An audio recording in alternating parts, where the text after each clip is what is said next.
So,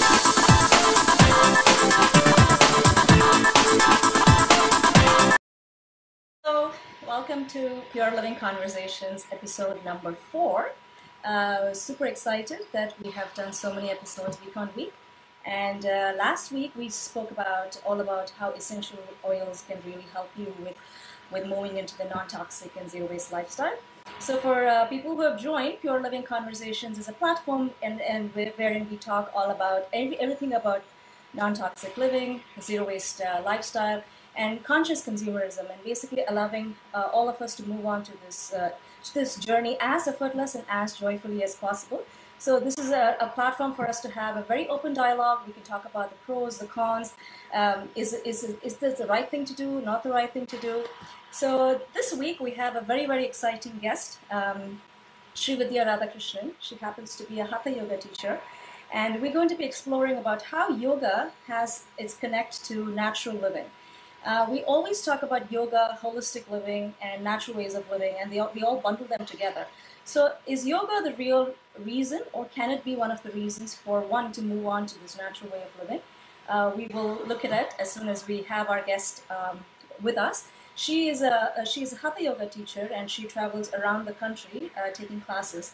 And a little bit about her, she started her yoga journey when she was a teenager, actually to really help with her acidity and insomnia issues.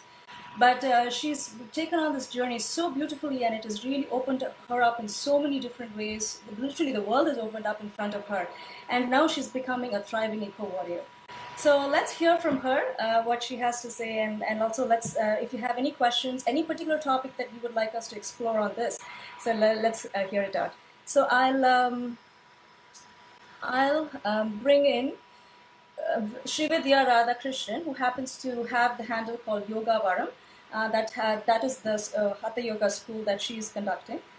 If she's here, there.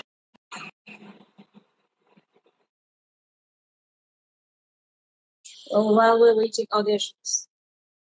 Hi, Srividya. Hi, Suniti. How are you? I'm wonderful, thank you. How are you? I'm good.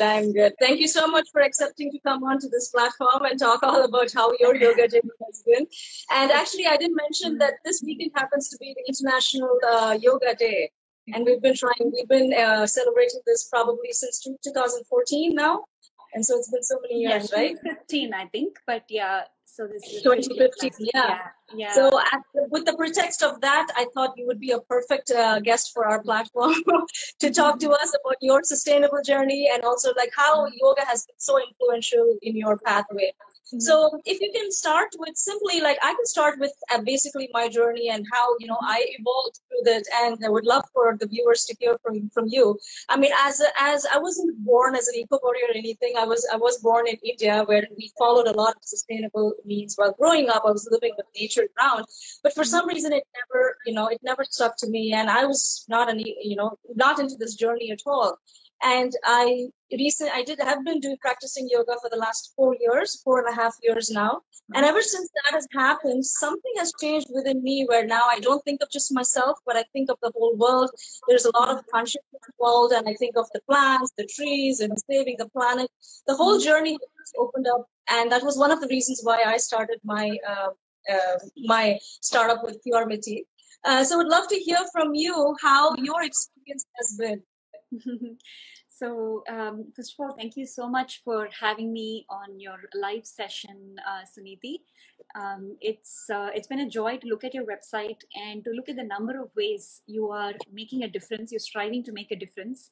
I wish Pure Mitti and you an amazing success in this journey, because if you succeed, it means the planet is going to succeed as well.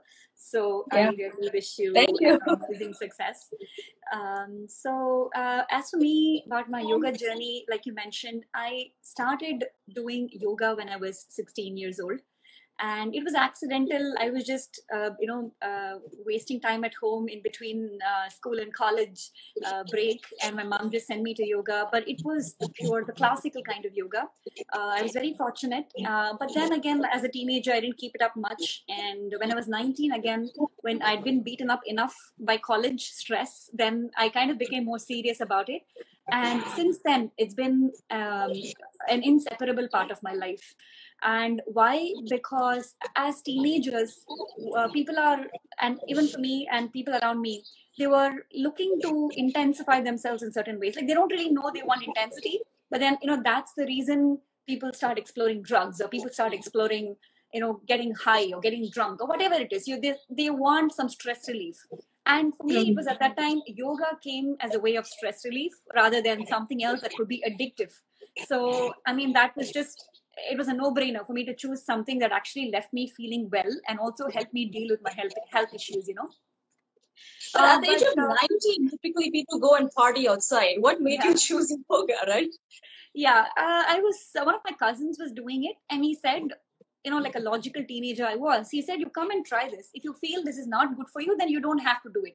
See, I don't like it. I'm sure like teenagers today also, if someone tells you, you must follow this because this is our tradition or this is whatever, like we don't like rules. But if you leave it open saying, just go give it a try, you see how it makes you feel. If it's good for you, that's great. If it's not, then you don't have to do it. So when that sort of openness was there, I gave it a try. And honestly, in 3 weeks, I got rid of my medications completely. And I've never had to go back to medications for acidity since then. So it was the trade-off. The trade-off was just too immense for me to ignore the benefits, to like ignore what was happening. So I took it up, and also along the way, what yoga did to me, classical yoga, is it brought about a deep sense of involvement with people around me, with life around me.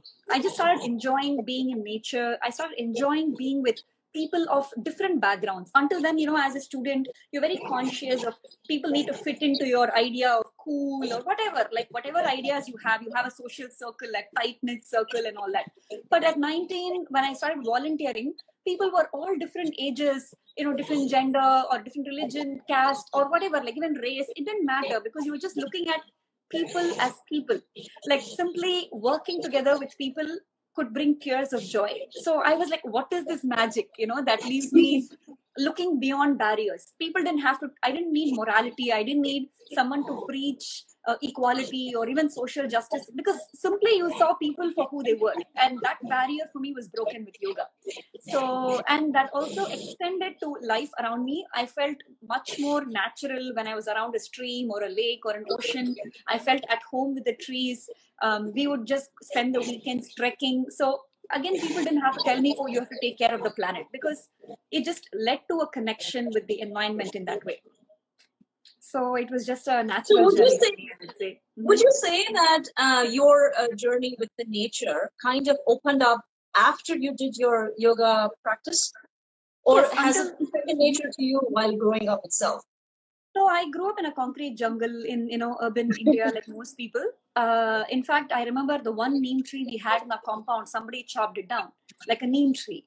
Now when I think of it, my heart bleeds. But at that time, it was just like, okay, they need to build another building here. Fine, it just went off. That's it. Like it was just one more thing, a piece of wood.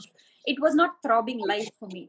But see, the very word yoga means union. So whatever practices you're doing in yoga, if it's just doing it as an exercise, it's as good as say tennis or running or climbing or whatever. In fact, those may be better exercises. But unless it leaves you with that experience of union, then I don't really know if you should call that yoga, because that is that's the ultimate aim of yoga. And for me, at least, that's how it was. When I experienced that taste of oneness, you cannot but help connecting with nature in a different way, because you start feeling that throbbing life not just in people but in animals, in worms, in insects, in trees, shrubs, plants, flowers. Everything you just see, like even just the fact the bud became a flower, you just sit and watch it with so much admiration, because it is a process of life that's unfolding itself. And all of this for me just happened because of yoga, because it gave me a taste of something more than my body and mind, a deep sense of connection with all aspects around me. And for me, that's how it was. That's amazing. So can you talk a little bit about your own sustainable things that you have been doing in trying to make your entire lifestyle as minimal as possible, right? Like I mentioned, in talking to you over the phone, you were talking about simply starting with clothing. Like while you were growing up, you were talking about how clothing used to be at different categories, and now how it is to you. How do you attribute that transformation? Right. One thing though, again, growing up in middle class families means you try to get maximum value out of everything. So for me, moving to America and seeing the culture of if something is torn, you throw it. If something is broken, you replace it. If something is 6 months outdated, you get the latest model. So this mindset was actually alien to me.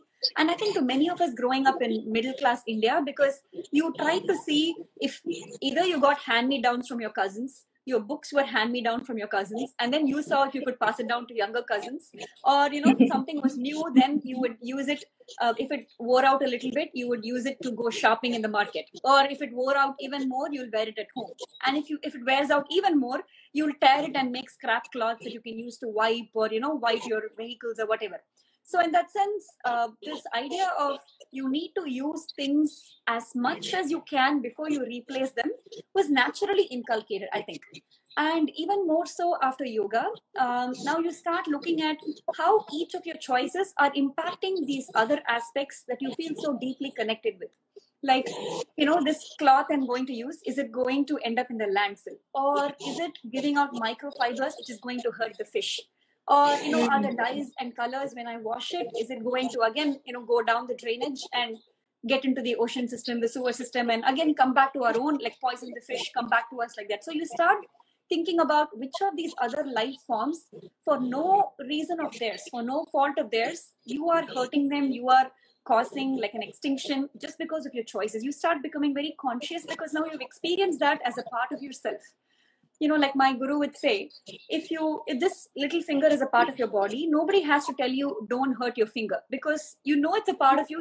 You're going to do everything to protect it. Now, like that, if you've seen that this fish is something that I connect with, I relate with, it is important to me, it's I almost feel like I need to protect it, that sense of oneness has come, then you start looking at every choice of yours to see how it's impacting, and that whole chain is continuing. Right? Like synthetic fibers, like the microfibers, like I was mentioning, it was shocking. Even your face scrub, the little whatever particles in it, microparticles in it, is again going to the fish. So it's just crazy, actually. Yeah, I mean, it's not only your materials that we use, right? One is plastics that goes into different forms, and also the abundance of chemicals that we have been using for so many years, right? Yeah. I mean, thinking a little bit about how the olden people used to lead a lifestyle. It used to be literally, we can call it zero waste lifestyle because that's kind of a jargon that we're giving it right now. But people were leading such lifestyles back in the day. And so-called holistic living, where they would practice yoga, they would, lead on to simple minimalistic living, which will actually make them at the end of the day super happy, at the same time saving the planet, which was absolutely second nature to them. But this word yoga itself is like, I don't know, I mean, it's got different definitions. It's very, very popular in the entire world, different definitions. And to your point, I did practice yoga when I was young, but I was never able to experience this oneness that you're talking about right now. Just for the last 4 or 5 years, which I've been practicing this particular Isha school of yoga, which has made me understand the existence around all of us is all just with one piece of energy. But how do you explain that as a teacher? How would you explain that to anyone? And how is the connect even made? So I would start with the definition of yoga. See, the word yoga itself means union, right? So now, traditionally, there were many different ways in which many paths or you could do different things to experience that state of oneness. Like some people used absolute intense devotion as a way of experiencing oneness. Or some people did a lot of activity without bothering about the end result, and that became their way of experiencing oneness. So some people do kriyas, or like energy, kinds of like you've heard of the term pranayam or kriya. So they did these things to experience it. So there were different ways to get there, but the ultimate aim was to experience, or to be in that state of oneness through the day. Like every moment, just simply be in that state. And it didn't matter how you got there. So now the word yoga is just being randomly attached to everything without really looking at the significance of what it is, which is kind of unfortunate because the essence of it is being lost. So I would say, simply look at the commitment with which it's being offered, and do it for yourself and see, how you're feeling. And yeah, that's what is most important. And if I have to break it down even more, I would say, as it's very tied to your breathing also, the practices that you do, let's say hatha yoga or kriyas or pranayams. And as you start doing it, it starts peeling away many layers of whatever you thought was important before. Now you simply realize that the most important thing is, and not even logically thinking about it. If you're right now sitting here, what is the absolute most important thing is that you're just breathing. Your breath is happening well and you feel alive, isn't it? So that's the most important thing.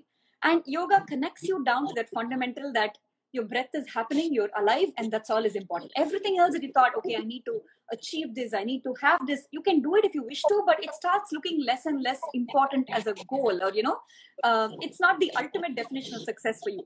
So yoga brings you back to the very fundamental of your life, which is your breath, you feeling happy, you feeling connected, and that's what I would say, go from there. So. That's fantastic. So would you always say that people who are practicing yoga to its true essence automatically tend to think about nature and think about planet, saving the planet, and are automatically conscious beings? Can we affirmatively say that? If that is the case, then it's very easy for us to save the planet, isn't it? I wouldn't say it's very easy, because unfortunately, the number of people who are practicing classical yoga still seems to be small. Like, people can say, oh, I went to a Thursday yoga class, from 5:30 to 6:30, I did some poses. But again, is it yoga? Is it helping you to experience that state of oneness or union? That's the question. Because if you are practicing classical yoga, if you've experienced that oneness, nobody even needs to tell you that, okay, you have to treat all this well, you have to treat your planet well. You automatically start seeing how your choices impact these other aspects around you, with which you have such a deep connection, which you already experienced a deep state of connection. So it becomes like a habit. It's almost like brushing your teeth, isn't it? Every morning. I mean, it's a classical yoga. Doing it every day is a way of recharging your system, like recharging your batteries. Like, you get up, you eat because you need to be energetic. It feels like taking a bath almost. Sometimes if you don't take a bath for 2 days, let's say you're camping, how dirty you feel. The third day, you're like, I need to take a shower no matter what else I do. Right? If you've been outdoors and trekking, just like that, when you miss it for 2 days, and the third day after you do it, you're like, oh man, why did I miss it for 2 days? So that's how second nature to you it becomes, because you know the difference between doing it versus not doing it. Yeah, true.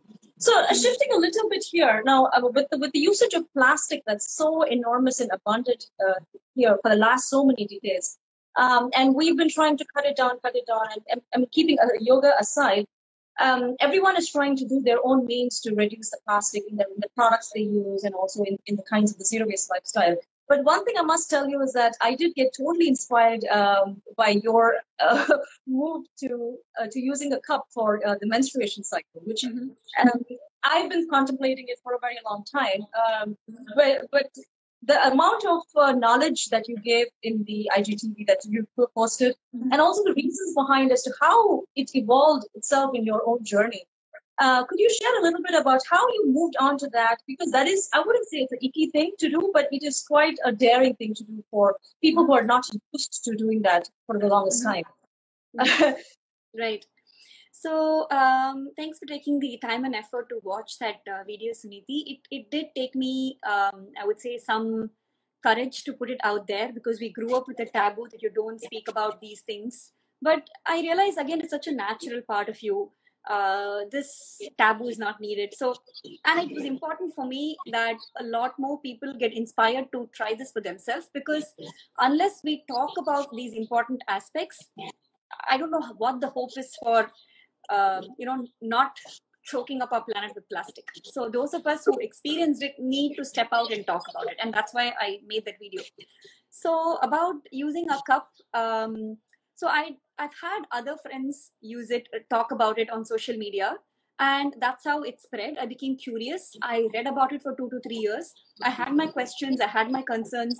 But the more you read, the more you feel like it's the right thing to do, because you realize how much, again, this one choice is impacting the planet. See, we talk about babies and diapers, diapers being disposable. But babies use diapers, what, like 2 years in their lifetime, right? But as adult menstruating women, you're going to be using it between the age of 10 and 50. That's 40 years you're going to be using it. So, and it's very conveniently been removed from our consciousness that we are actually causing this to the planet. Marketing has made it in such a way that we think there is no alternative. You'd be surprised to know that a menstrual cup was first approved or was patented for commercial use in the 1920s or 30s. So it's been close to a century since it happened. I have friends who've been using it for 20 years, but American friends. So it's not like it's not a hipster thing. It's not something cool that Gen Z found out. Not at all. In fact, it's been consciously kept out of our purview because a lot of people stand to gain when we don't switch. So from the little that I read, from the little that I understood, of course, you're free to do your own research. When they make, the byproducts of petroleum, they have to figure out a way to use it. And then, all of these plastic substances come from that. All are single-use plastics. So it almost sounded like the manufacturers decided, how else can we become an indispensable part of a woman's life or, a human being's life? So half the planet is going to be menstruating. So you addict them for 50 years with plastic, single-use plastics, hide it from them that there's plastic with fancy marketing. They'll show you all these women going out there being achievers, like climbing heights because now they are equipped with sanitary napkins. I mean, it's just a nice way to sugarcoat the whole thing and make you forget that you are causing damage that cannot be reversed to the planet. Yeah, absolutely. So once you look at the numbers, just last year, I think close to 5 billion tampons were sold. So all these numbers, where does it end up? In the landfill? And what happens to our own, what happens to it? We don't know. It just stays there for 500 years. So I think all these numbers made me switch. Wow, that is a brave move. Mm-hmm. And would you say that it is finally comfortable? And would you recommend that? Absolutely. I would say the first investment is $30, and it takes a couple months. But to be honest, in the last few weeks since I made the video, I've had at least 8 women call me up and tell me they've switched now. And these 8 women, they are now avoiding, say, close to even an estimate of 5,000 disposable products each person. That's 40,000 products that have been saved because of that one video. Oh, yeah. Good on you. So and I'm not taking the pride for that, because other people who did that before me, who spoke about it, I would say they were my inspiration, and I'm just passing it on. And I just hope that more people who speak about it so that they become the inspiration for maybe 10 other people. And that's how this journey has to continue, because there is there's no big corporation right now that is backing this, and people don't want you to switch because many people are banking on you to use single-use plastics. Yeah, that's true. Very true. Because otherwise their income will get dissolved. Yeah. So you talked a little bit about your clothing moving on. You talked a little bit about your personal hygiene. And then let's talk a little bit about your, as such, the products that you use for your bath and for your, other routines. Like, I mean, we've been infused with for so many years, so much of chemicals that we've been using on a daily basis. Literally, we consume almost about, I don't even know the statistics, but there's a chemical in everything that we use. Somewhere along the way, that whole transformation got shifted, because at least 2 generations before me, people were not living like this, at least back in India. Mm-hmm. So can you talk a little bit about how the transformation happened, a little bit about your own experience and your own lifestyle, how you have evolved over the years? So, growing up, again, because we had our grandmother living with us, herbal remedies or using plant-based products directly from plants was a way of life for us. But in the 90s, when again you started seeing these fancy advertisements for big companies like Unilever or Nestle and their everyday products, they have a lot of money to put in for marketing and advertising. So they tell you that if you use this, you've now climbed up the social ladder of success. If you use this colorful bottle with shampoo or this colorful bottle with, whatever, you now are cool, you're hip, you are the in thing, So it works on your psychology like that. You feel like socially you climb a ladder when you use fancier and fancier. I mean, my $20 Macy's handbag works just as well as a $200 Coach handbag or a Louis Vuitton handbag. But why do you feel like you've now climbed the social ladder of success? Because now you can afford something that is much pricier, right? So you feel good about yourself. You feel like you're succeeding in life. And that's the whole ploy. Instead of looking at really what I need, what makes a difference to me, what makes a difference to people around me, you are now made to believe that this is success. So as long as you continue to ascribe to that, then you're just falling for this whole ploy of, like the goalpost keeps shifting of what is success for you. And so I had cousins and family members who returned from the US. So they gift each of us this like Bath and Body Works or whatever, or Toblerone, whatever came from the US, whatever came beautifully packaged was like high, very much in demand. You wanted it, you felt good about it. And that's how it was for me. So when I first moved out of the country, I'd shop all these like colorful bottles, one for the hair, one for the hands. I mean, one for just maintaining this part of the body. So I would have like a shelf full of all these things because you felt like you've succeeded now. You've moved, you're in a foreign country, you're using all these luxury products.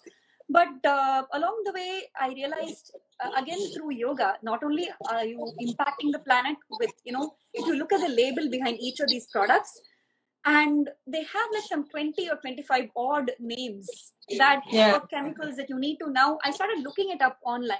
This EWG website, what is the cancer ranking or what is the environmental hazard ranking for each chemical on that? And I learned that the cosmetic industry is very poorly regulated. So it like parabens, okay, they'll say it is potentially linked to breast cancer. They'll never tell you it is definitely. They'll say the study is inconclusive. But why would I use something that even potentially could be linked to breast cancer, right? So as you start decoding each of those substances, you just totally get shocked, like how are people still, why is the government still allowing people to use this? So I don't know where the money goes, who benefits and all that, but it became clearer that for my own health, first of all, I need to return back to my roots, like turmeric, which is coconut oil, which is shikakai for my hair, just things like this, and again, the skin is the largest organ in the body. So just imagine how much it can seep through, and how much it directly it absorbs into your body, right? I mean, when you're hurting somewhere, you rub a cream into your back because it gets absorbed. It suddenly your body behaves differently when your back hurts or whatever. So which means stuff is just getting absorbed, isn't it? So why would I put like 40 different chemicals that I cannot pronounce on my body at any point in time? So just that thought made me look for going back to my roots.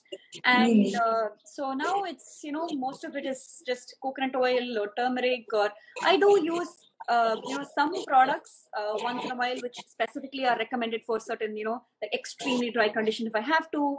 Then I see, or maybe I use rosehip oil or argan oil, and it has worked for me. So you just have to figure out which combination of it can work, and there's a substitute for pretty much everything. Yeah. Right. So there's a question here. What about sunscreen? If I can answer, sunscreen is probably one of the worst chemicals you can ever use, the one that is available on the shelf. I typically just use coconut oil when I have to step out in the sun. But what is your thoughts around that? So again, there's a lot of information about this, and I'm not an expert, so I would worry a little bit about telling people what to do or what not to do. But so I would suggest covering yourself with a long sleeve, shirt, if you're going to have extended sun exposure. See, if you're just hopping in and out, you're getting into your car or getting out, you don't have to worry too much. But if you're going to be hiking for like 2 hours, then just wear something that's comfortable but long sleeve. If you wear a cap, it covers your face. So you don't need to literally dab or cover yourself with sunscreen, because there are experts telling you that it's actually very safe. You need this, and there are other people claiming it is not. So I would still say some amount of protection is needed, because where we live, northern part of the world, like up there, they say it is much more intense. So it's hard to know what to do. So I use a little bit of it, but for the most part, I prefer to use a cap or appropriate clothing, so I don't have direct exposure of sun. Yeah, and also the imagery of us wanting to maintain our complexion, right? I mean, there's also so much of yeah. We So grew up with just colorism. exactly colorism, if you may call that. It's phenomenal. Your talk about like how you have evolved into these natural products. Actually, to be very honest, the way I evolved as well is that I was trying to look out for alternate products as soon as my consciousness grew, and ever since I've been practicing yoga, and I've opened up, and then I've been trying, and I wanted to do way more things back to the planet, and that's when I realized I have to, bring back to all the products that we have been using back at home, back when I was growing up, when it had absolutely no chemicals. So the thing that I did was I went literally from village to village back in India, because I knew that rural community were always way more closer to nature than all of us were. I mean, I grew up in an urban city. I still live in New York City, which is like filled with so much of chemicals and concrete jungle. So when I did that, and I found all these disadvantaged communities in small little tiny towns, they were making these phenomenal products simply out of natural ingredients and earth-friendly materials, and just about two ingredients. Like if it's the back bars, it would just be coconut oil and essential oils. If it is like if it has a dish bar, it literally used to be shikakai and something else, which was phenomenal. That they had the innovation to put those things together and make the right composition. And that's what I'm trying to do, is to bring in back that 100% non-toxic products back to all of humanity. But going back to your journey, so you talked a little bit about clothing, and you talked about your products. What about, I mean, I know that you traveled so much across the country, and almost, I would say, every weekend you're traveling, teaching classes and taking classes and doing workshops. I mean, travel is unavoidable, but then how do you feel about the carbon footprint that we are causing while we travel, right? Yes, so that's been the next step in my journey, to really look at what we are leaving behind. See, if we are not going to be conscious about our usage, nature is going to do it for us. We were, the travel industry was booming the last few years. People were just every weekend I know people who travel for consulting jobs, and we travel 3,000 4,000 miles in our cars when we vacation, so cross country driving. So the world was becoming smaller. People were I am on different travel groups where people travel for 1 year, 2 years. Just this wanderlust has taken over many of us. While it is good that we want to know we want to explore the planet, I also was worried that it was leaving a huge footprint. And as you can see, nature has forcefully made us take a break. She is actually cleansing herself since March. I mean, I don't wish this upon anyone. I hope everyone who is infected, or everyone who's potentially exposed, I hope all of this gets resolved soon. And this is not fun for anybody. But we have been seeing in the news how animals are starting to come out and dance on the streets. So much of like vegetation is flourishing, animals are flourishing, because human activity just ceased for 2 to 3 weeks. That's all it took for nature to go back to its original state of whatever, like living without us, without our impact. So it has been on my mind. It's unavoidable living in the US. I mean, we call this a developed country, but then public transport, it's almost nil. Trains and buses, it's just everybody's forced to have a car. So it's not the best. It's definitely not the best. But if I have to travel to take a class, and if I take a train, it's going to take me 2 days to get there. So it's going to be even more expensive than flights. I've explored many train options actually, many times, really hoping that I could get an Amtrak from here to there. But what would take me 2 hours by flight would take me like much longer by train, or I'd have to take multiple train connections. It would be more expensive, or there wouldn't even be a route to take that. So it hasn't always worked out very well. So yeah, I mean, we have to see post-pandemic how the world reorganizes itself, because many jobs are now becoming work from home. People who felt like they have to travel, they have to meet a client, they're all working from home now. Maybe even most of it might get cut down. So this might actually get alleviated once the pandemic situation is it gets better. So we have to really wait and watch and see where that goes. And what about your yoga sessions, though? Would you be able to conduct it online? So we are doing online sessions currently. We won't be teaching very intense practices which need in-person attention. But whatever can be offered online, simple but effective tools are continuing to be offered online. So anybody who just wants to spend, say, 10 minutes a day for their well-being, but still be connected to their body, connected to their mind, and like their breath and awareness, and just looking for simple benefits like stress relief or peace. There's definitely a lot of teachers, Hatha Yoga teachers across the world offering these 1 hour sessions that they can register for. Just out of curiosity, I know we've been talking about this, and this is probably for other people who are viewing. You mentioned classical yoga. You mentioned Hatha yoga. Are they the same? If not, what is the difference? So classical yoga, it just means something that has been maintained in its purity. You're just sticking to it's been handed over in its certain purity, and you're just practicing that. But Hatha yoga means Ha means sun, we say Tha means moon. So it's just bringing about an internal balance between the sun and moon within the system. That's Hatha yoga.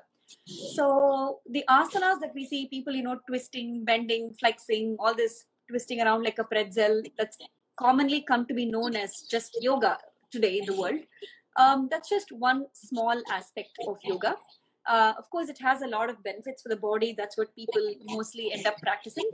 And so Hatha yoga is basically just a science of asanas, just using your body to get into a state of meditativeness or to raise your consciousness. That is called as Hatha yoga. Okay, so that is called Hatha yoga. Mm-hmm. Okay, so going back a little bit with your clothing lifestyle. I mean, this has happened to me, and I don't know about you, but ever since I became more conscious, though I live in New York, I tend to opt only for cotton, just because it helps me, just because I'm a little aware of the kind of clothing that I wear, and also it is super nourishing for my skin. However, at the winter season, we do have to opt in for the polyester ones just because it gets really cold here. But I don't know how this shift happened within me internally. And because of that has happened, we also, as a part of our initiative, we try to pick up all the cotton fabric waste that goes as wastage in the factories, and we try to put it back to use as reused bags or reused laptop bags or whatever the case may be. These are all like ancient prints, and they call kalamkari prints, which takes a lot of effort to make. But the usage of, even to make one T-shirt, it literally costs it takes almost 1,000 liters of water to make one cotton T-shirt. Of course, plastics and polyester are available in immense, and making them is far more easier, and hence the industries are adapting to it. But what has your experience been with this journey? And, how can we kind of make a shift to the way people need to think about this? I think, again, yoga will help me. And I think the way it can support this is, like I mentioned earlier, it brings you back to the basics of what matters and what doesn't. So when I look at consumption today, the reason people buy, the reason even fashion industry survives, what was in season 6 months ago is not in season. What does it mean by even in season? What does it mean by saying you're wearing last year's colors? I mean, why is yellow last year? Why is red this year? What does it even mean? So for me, as long as it's comfortable, as long as it's appropriate for the occasion, as long as honoring the occasion, you cannot end up wearing rags to a wedding. It's it's not honoring the occasion. You need to be mindful of that. As long as it's clean, comfortable, and I'm protecting myself from the weather and I'm honoring the occasion, that's all clothes are for. Clothes do not make it the man. I'm sorry, I don't ascribe to that. It's very discriminatory. It is like saying, now in clubs in India, unless you're wearing a specific kind of, or posh areas, if you're wearing like a traditional dhoti, you're not going to be admitted because you're not dressing like an English man now, right? So I actually find all these practices to be very discriminatory in that sense. But then, it is what it is. I'm not here to fight all that. But just going to the basics of, do I need this? Each time I buy something, like when I go shopping, do I have to replace something right now? Or am I buying it because it is there? Or am I buying it because it is on sale? So us talking about recycling, us talking about, how not to pollute, all that comes further down. I think if you stop buying, they will have to stop making it, right? But what about you keeping yourself up to the trend, right? Like, it's all about trend. You wouldn't stand outside talking about the same wedding if you do wear something that was trendy like 10 years back. Not really. I wear a sari that I wore 10 years ago, as long as it is, well pressed and neat. And, I wear jewelry that I already have or I got from my mother, whatever.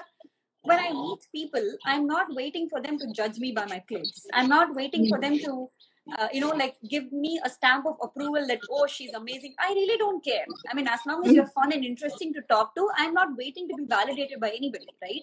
I mean, again, this is not a very, I'm not trying to be like a monk here. I do, like, once in a while, I look at something, I think about it a lot for like maybe a year or two. I really feel like I haven't bought anything. Now, it's okay, I can afford this. I don't mind buying this. But it's not like, I need to go out and buy things to make myself feel better. I don't feel validated by clothing I wear. My validation comes from, am I a thoughtful human being to this person? So if we start, first of all, bringing it down to the basics, what makes you a person? What defines you? Is it your clothing, or is it the kind of person you are? You will automatically start seeing that so much of other things is stripped. I don't need to have matching shoes. I have like one or like two shoes for the winter for the last 10 years. The zip tore, so I restitched it and I use the same shoes. I have like one pair that I wear for fancy like weddings or parties or whatever, and one when we go out for trekking. So I pretty much have like these 4 or 5 the last many years, and I'm okay. Like, if you're going to judge me for this, then I don't think we even need to continue staying in touch. In a sense, it doesn't even make sense. We won't even vibe after that, So it's not like I'm discriminating and choosing I like this person, don't like this person, but ends up being naturally I'm surrounded by people who appreciate me for the choices I've made. And it's a very non-complicated way of living for me, a very uncomplicated way of living. Like, it's become like that. So you don't have to think so hard. I would say the first thing is ask yourself before you buy anything, do I need this? Or am I just fancying this? It's okay. Once in a while you fancy something, you buy it. It's totally cool. But if you have to compulsively shop each time, if you have to update your wardrobe each time to feel validated, then you are honestly contributing to this, to choking the planet. You are contributing to fast fashion. Like you mentioned, each t-shirt takes thousands of liters of water. You are contributing to the water shortage around the world. You are guilty of that. And I would too. I mean, when I say you, it's not just, you, but I would be to anybody who does that, So I think we have to, first of all, start shifting our mentality to, do I need it? Or can this be replaced with something else that I already have? So you just start getting into that mindset, and you'll automatically see how so much of it is stripped away. And then the next question is, like you said, looking at the labels, what is it the material made of? So I didn't know what rayon was. I didn't know what polyester was. I didn't know what, is it natural? Is it a byproduct of plastic? Are you actually wearing plastic, which is now, passed as clothes? You have to ask yourself. So are you wearing something that came from a plant or something that came from a petroleum plant? Like, you just have to just ask yourself that. But that's immense awareness. I mean, too deep, I must say. Like, if every hatha yogi has this much awareness, then the planet is saved. It's easy. So yeah, I have clothes from college, and I still don't mind. College was 17 years ago. Most of it I fit in. Some of it maybe like because that 5-10 pounds that you do end up gaining over, over 17 years. Some of it may not fit, but I do have clothes from them, and I don't mind wearing it. So, I mean, someone who judges. It's not my loss, And how long have you been practicing this? Almost the last 10 years, you would say? 14 years now. I've been practicing yoga for 14 years. Yeah. 14 years. Amazing. So I'm guilty for that because I have been quite a heavy consumer almost I would say till 7 years back, and for the last 7 years I've been quite conscious of consumerism. I mean, talking about consumerism, we are living in the most massive consumerism country, United States. Materialism, consumerism is at the highest. How do you advocate for people? I mean, I'm sure you advocate for people who come in touch with you through yoga. But other than that, how else? What are the other ways do you think that you can impart this insight that you have achieved in so many years, just to make the society where we are living far more relatable? I think it comes from the choices that we make rather than telling people how they should or should not live their life. I don't engage in that. I don't judge people for their choices, but I continue to be vocal about what my choices are. And that's why my Instagram feed is the way it is. Like, I care about not eating animals. I care about, clothing. I care about whatever. I will continue to use my platform to speak about it. If someone wants to reflect on that, someone wants to make a change, that's wonderful. But if they're at a different point in their journey where this is not relevant to them, or they cannot yet absorb that, that's perfectly fine. Who am I to judge someone for where they are? So it's not about me preaching. I definitely stay away from that. But the more we make those choices, the more people don't have, people like definitely will notice, or will at least start a conversation, or at least somewhere in their mind it registers, and they will go back and maybe think about it, research about it. And I think that's the best I want to do. Like, I definitely don't want to separate my friends into, okay, this person is too lavish, or this person, like, again, if you start putting people into boxes, it defeats the whole purpose of the path that we are on. So we can only continue to talk about what matters to us, and just hope that the ripples grow and grow from there. So that's amazing. That's really awesome. So, are there what do you think in your journey? Are there going to be any more changes that you would like to reflect upon, and then think about that you can't do it right now because of whatever situation that you are in, but you wish you kind of move on to a transformed lifestyle? Mm-hmm. Yeah, one major thing that many of us have to think about is our use of transportation. I don't think that it is in any way justified that for a family of 3 or 4, each person needs a car to commute and go. There are many other developed countries where people just use trains and buses. So again, the history of it, going back to read about what it has been in America, what it is right now, there's a lot of politics involved. Again, they say because everything is so widespread, it's not dense, population is very spread out, so it is more difficult to manage public transport. But some other people say that the automobile industry intentionally suppressed any plans for public transport. So some could be true. So there's a lot of factors to it. But if I could change one thing about what I'm doing right now, if I could live in a place where public transport was much more accessible, I would definitely jump into that, because I used to work in civil service before I became a yoga teacher. So my job was to design public infrastructure in such a way that people chose not to use a car but chose to use a train. So whichever department I was working in, the director of my department, she used to take trains to work. I mean, she could afford multiple cars, but she would take trains and we both would travel, side by side. So I think that really speaks for development in a country. It's not how many people can have cars. It's not how fancy your Hollywood is or your Times Square is, but it's as a collectively, as a country, are we moving towards more consciousness is what defines true development, in my understanding. So if personally I could change one thing, it would be public transport, but again, it depends on lots of life factors. So come to New York. You can always use public transportation. That would be amazing. Yes, New York. Some of the cities that I've enjoyed being in, New York, Chicago, also trains within the city and connecting you to the suburbs have been good.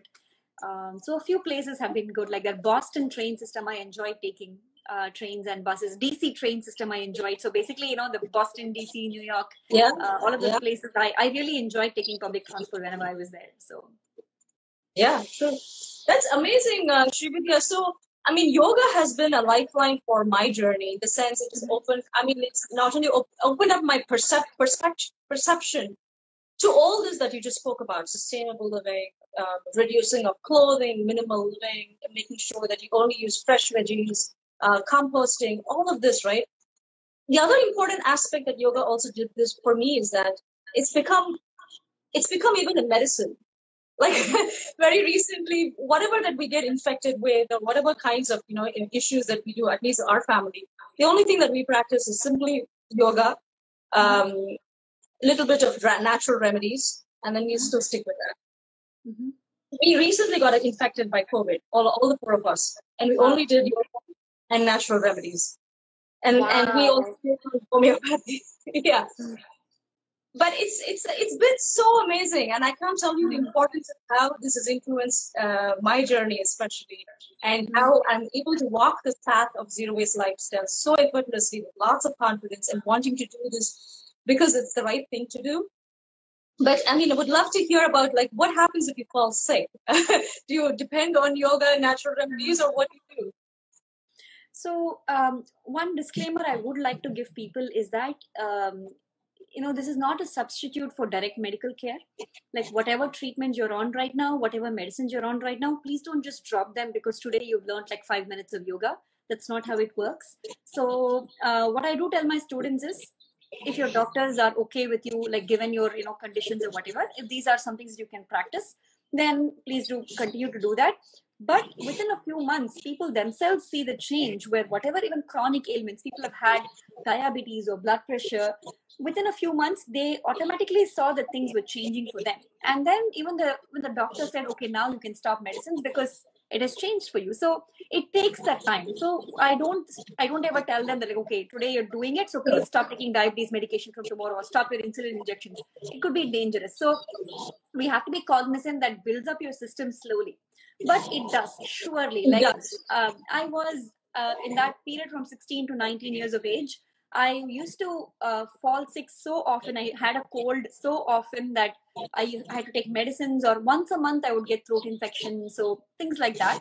But since practicing inner engineering and Shambhavi Mahamudra, I've probably had a cold or a fever, I would say in the last 10 to 14 years, I can count on two hands like the number of times I've had something like that. That's amazing. So it's and even if I feel like my throat is getting scratchy, then I do like a few extra rounds of maybe Surya Kriya or something. Like then I can automatically feel the next day it doesn't explode into a full scale, that whole cycle of throat infection going to phlegm, cough, fever, and then dry cough. It runs its own cycle, isn't it? I feel like from 2 weeks it gets shortened to like 2 or 3 days, and then I'm done with it. Like it's just passed quickly.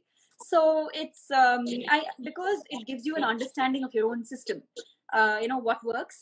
So you'd be able to just kind of do that. But on the onset, I would say don't stop medications. You start including yoga, and then gradually it comes to a point where you may even stop the other things completely. That's lovely. So we have a question here. What about the conscious choice that you make with your produce and vegetables? So the way I do it is literally buy it from farmers market and ensure that and everything has to be fresh. Nothing is plastic wrapped, and that's very important to me. Also, we have bags on our that we're selling. We have like 6 pouches in one bag, so that it reduces the amount of plastic usage when someone is shopping. But what is it that you might use? So I also prefer to shop from co-ops, food co-ops, where much of the produce is probably locally from the state or from surrounding states. Yes, but what has been the previous question you asked, what would you like to change about your lifestyle, is right now I'm still consuming some products from the Indian store, which is it's convenient because it's familiar to your diet, say millets or whatever, but it's still flown from halfway across the world. It's still heavy on carbon footprint. So I'm starting to see even in the co-op, you can get like your pigeon peas or your brown lentils or your green lentils. You can actually get these, your chickpeas, because it's so popular in America now. It's all available in bulk bins where you can fill up your individual, to-go bags. So, and even my brown rice or basmati rice, it's all available in co-ops in bulk bins now. So you can take your own container and fill it up. So I used to actually actively do that until February. But now, of course, from March, we've been ordering on Instacart. It all comes in plastic bags. It's extremely painful, but we have to live in the times and do what we need to. And as soon as this is over, I definitely intend to go back to shopping from, say, the co-op, where you can get fresh, local, seasonal produce, and buying your food in bulk bins, so you avoid plastic. So I would say eating local is, in fact, in the yogic system, it is said that you have to eat within a few, kilometer radius of where you're living. That's what gives you a direct connection to the planet. So now it's unfortunate for many of us, the olives that we buy is flown in from like Greece, or the mangoes that we eat comes from Mexico, or I bought a coconut last week, maybe 2 weeks ago, and it was flown in from Thailand, and the lentils are flown in from India. If you actually right now look at your kitchen, most of us in America, you would find so many products flown in from across the world. And that is leaving a heavy footprint on the planet. We are definitely destroying our planet with those food choices. So local, seasonal is best. And yeah, so as much as possible, we should try to adopt that. And farmers market, of course. And you can go one step further and actually try to grow your own veggies. Grow So your own, yeah. people who stay in warmer climates, a little warmer, even in the US, say Atlanta or Texas. I went to someone's house in Texas where, of course, she had vegetables and she also had a banana tree. So when we sat for lunch, she actually went to her backyard, she cut a leaf and she served lunch on the leaf. So it was quite incredible that, yeah.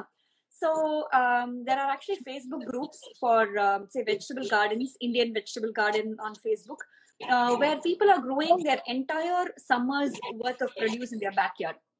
Sure. Like, I have friends who don't buy produce at all for 5 to 6 months in a year. So they just buy only the dry groceries, maybe once in 3-4 months, they stock up their rice or wheat or whatever, and everything else they grow in their backyard. So it is also possible to grow in apartments. You don't need to have a big backyard to do this. Apartment gardening, growing on your terrace is also huge now. There are many Facebook groups, many YouTube videos for guidance. All it needs is a desire to, to eat fresh. And also, again, in the yogic system, it is said one of the first treatments you can give yourself to bring stability and balance within yourself is to put your hands into soil. Like, so you connect with the earth, you connect with the planet, you connect with soil, because this body itself that's what it's soil, isn't it? My guru always keeps saying this, and when you practice Hatha Yoga, you just see how true it is, that it is literally what you have is borrowed from the planet, and it's going to go back to the planet. You are going to be fed on by worms. You means you, I, everybody. Like, that's the nature. Like, we are all going to be recycled. So just the connection that you have with the earth, it gives you a strong reminder of that, that mortality and that connection with the planet, which is so important.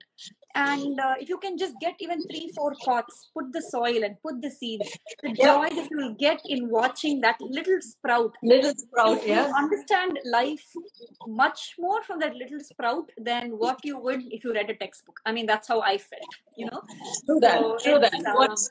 So inspiring. Yeah. We're almost about time, and I just want, because the Instagram live just completely shuts off.